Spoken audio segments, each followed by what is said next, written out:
So the 2013 charts of Google's most popular searches in Australia are just in, with the top Google search at number 1 being "What is twerking?", shortly followed by "Who is God?". Now, on saying this, I don't think you have to be a genius to figure out which of the two questions is more important to be asking Google. I mean, one could potentially explain the reality of our existence, while the other would potentially leave us scarred for the remainder of our existence.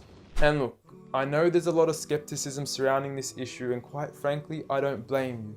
I mean, the meaning of God has been thrown around so often we forgot what it means. From some Zeus-like man in the sky with a big beard, to Thor, to a half-animal, half-human creature, to Kanye West shamelessly producing a track titled "I Am God" on his album Yeezus, to Eminem then self-proclaiming himself as the rap god, a new brand of clothing titled "I Am God", and who could forget Justin Bieber and his believers. You affectionately refer to your fans as beaners.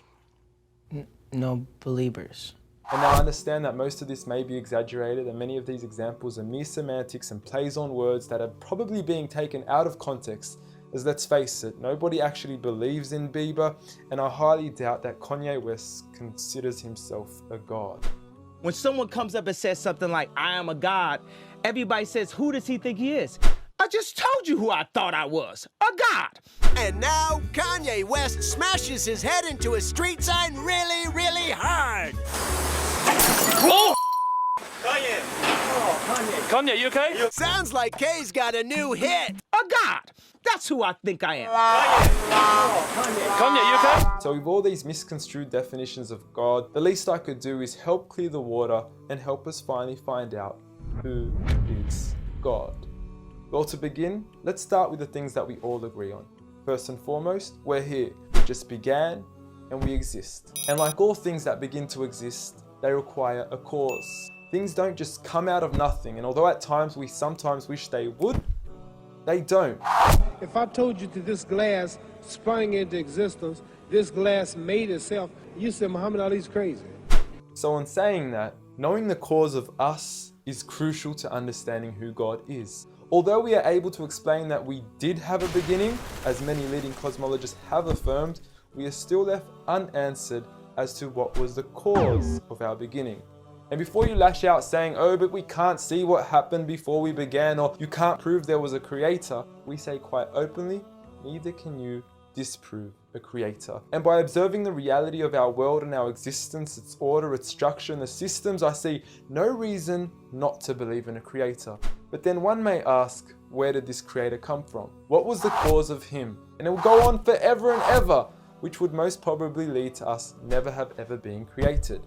So for God to exist, he must exist without a beginning, therefore not requiring a cause, making him eternal. He should also be transcendent from his creation and not bound by any of the realms he had created, whether it is time, space, or matter. For instance, when Steve Jobs makes an iPhone, he doesn't become the iPhone, he is separate.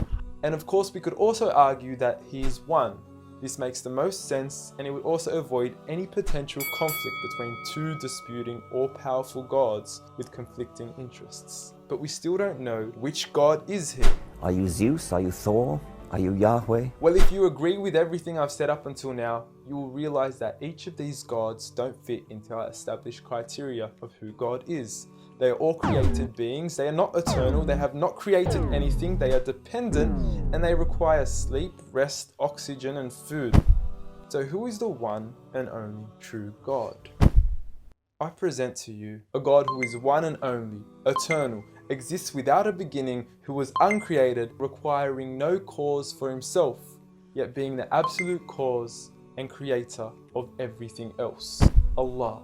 A simple definition of God that is logical and rational. There is nothing like him, no man, no creature, nothing imaginable. He is the one who is perfect, although I don't like using the word perfect because our understanding of perfection would never encompass his true essence. He is in control of everything, whereby nothing can harm us unless he wills it. He is the all-knowing, the all-hearing, and unlike our friend Kanye, he is the all-seeing. Many of us would then argue that although these verses do provide a logical and sound concept of God, how do we know that these words are indeed the words of God? Well, first and foremost, the Quran isn't just any book. It was revealed over 1400 years ago as direct revelation from God to the final prophet Muhammad, peace be upon him, and was sent as the most eloquent piece of literature to before mankind. Revealed at a time where poetry was rife and to a population housing the best of poets, only to leave them speechless and at a loss for words. Now, what is important to note is that the Quran doesn't fit in any of the known classes of poetry nor prose. Rather, it is a fusion of both that even to this day shake the hearts of Muslims and non-Muslims alike. It's almost trance-like. I mean, you can hear it's very euphonic.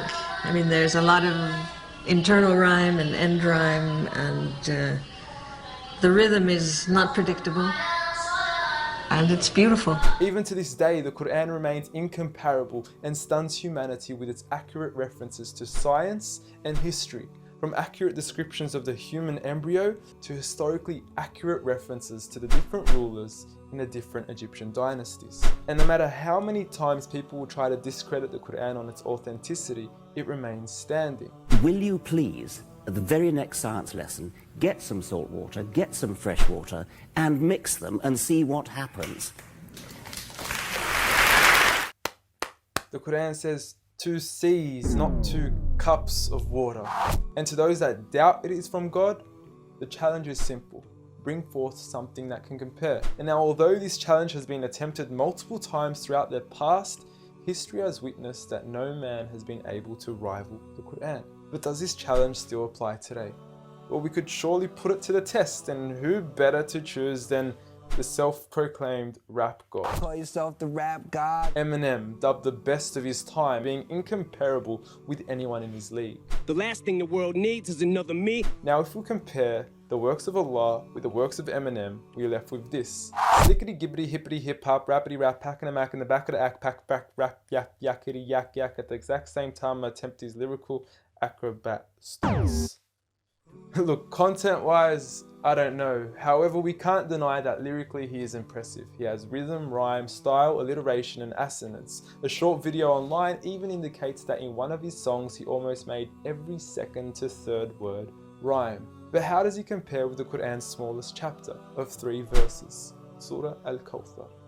Now, in just 10 words, Allah is able to use over 30 linguistic and rhetorical devices, including emphasis, multiple meaning, grammatical shift, word order and arrangement, ellipsis, conceptual relatedness, intensification, choice of words, repetition, intimacy, exaggeration, and prophecy, along with many, many more. What's also important to note is that the linguistic devices in the Quran aren't just thrown about randomly. For instance, Allah would use palindromes strategically to describe the terms glorify your Lord and the orbiting of planets, as though both processes are occurring continuously, non-stop, one after the other.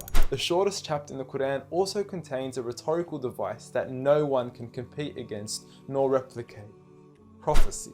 At the end of the first verse, Allah promises Muhammad, peace be upon him, that he would be given abundant good at a time when he was at one of the lowest points of his life, with a small amount of followers and low social status. He had even just lost his son, and his enemies were taunting him with cut-off lineage and progeny, yet Allah was promising him abundant good at this time. Such was the prophecy of the Quran, and we certainly indeed see its fulfillment today. With the Quran being the most recited, memorized and practiced book across the entire world, with over 1.6 billion followers today from all walks of life.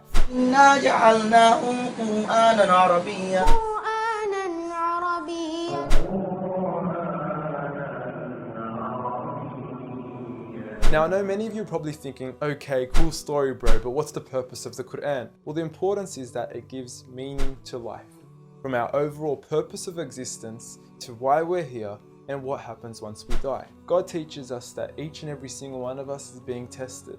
We weren't created for mere play, we were created with a purpose, and that is to be obedient to God and His rules. Those who believe, there is reward, and those that don't and are arrogant, there is a punishment.